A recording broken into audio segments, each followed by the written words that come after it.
Hello అండి, ఈరోజు నేను ఆనపకాయ పచ్చడి చేస్తున్నాను. ఆనపకాయ అంటే ఆమడ దూరం పారిపోతారు పిల్లలు. ఇలా పచ్చడి చేసి పెడితే లొట్టలు వేసుకుంటూ తింటారు పిల్లలు. దీనికి కావాల్సిన పదార్థాలు: పావు కేజీ ఆనపకాయ ముక్కలు, 2 టమాటాలు, 10 పచ్చిమిర్చి, చిన్న నిమ్మకాయ అంత చింతపండు, కొంచెం కొత్తిమీర. పోపుకి కావాల్సిన పదార్థాలు: ఆవాలు, జీలకర్ర, 3 ఎండుమిర్చి, కరివేపాకు.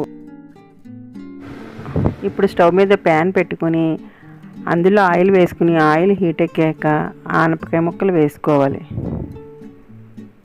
ఇది బాగా కలుపుకుని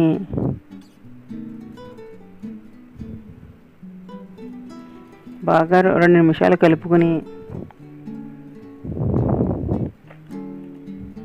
మూత పెట్టాలి. ఇవి 2 నిమిషాలు మగ్గాక పచ్చిమిరపకాయ ముక్కలు, టమాటా ముక్కలు వేసుకోవాలి. శుభ్రంగా కలుపుకుని టమాటా ముక్కలు బాగా మగ్గేదాకా, మెత్తబడేదాకా మూత పెట్టుకుని మగ్గించుకోవాలి.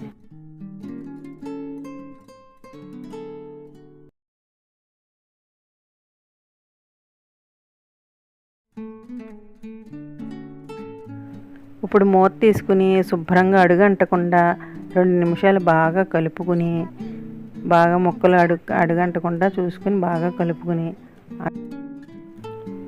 అందులో పావు స్పూన్ పసుపు వేసుకుని శుభ్రంగా కలుపుకోవాలి.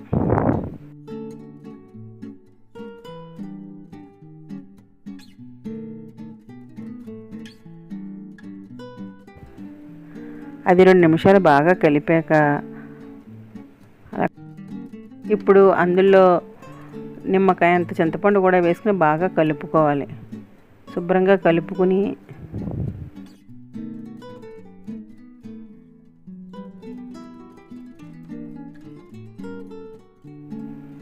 ఇప్పుడు మూత పెట్టుకుని 10 నిమిషాలు బాగా మగ్గించాలి.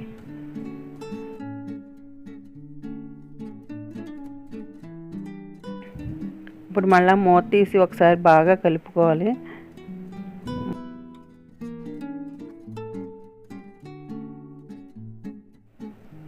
ఇప్పుడు కొత్తిమీర కూడా వేసుకుని బాగా కలుపుకోవాలి.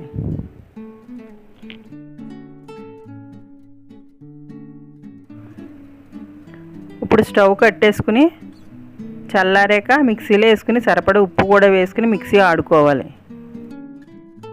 ఇప్పుడు పోపు వేయించుకోవాలి. స్టవ్ మీద మూకుడు పెట్టుకుని అందులో జీలకర్ర, ఆవాలు, కొంచెం ఆవాలు చిటపట పన్నాక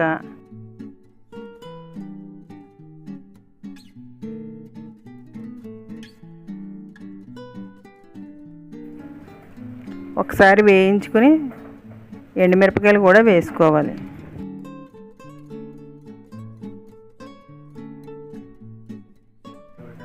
ఒకసారి కలుపుకొని కరివేపాకు కూడా వేసుకుని బాగా కలుపుకొని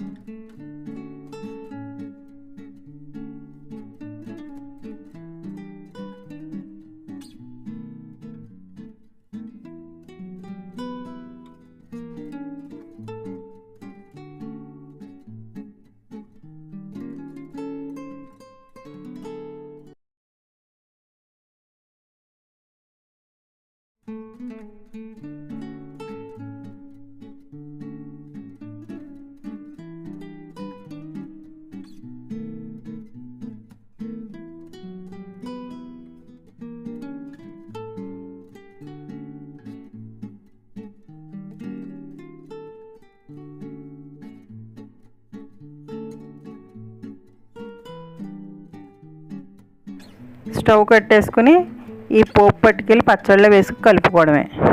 ఈ పచ్చడి అన్నంలోకి, దోశల్లోకి, ఇడ్లీలోకి చాలా చాలా బాగుంటుంది. ఈ వీడియోని లైక్ చేయండి, షేర్ చేయండి, సబ్స్క్రైబ్ చేయండి.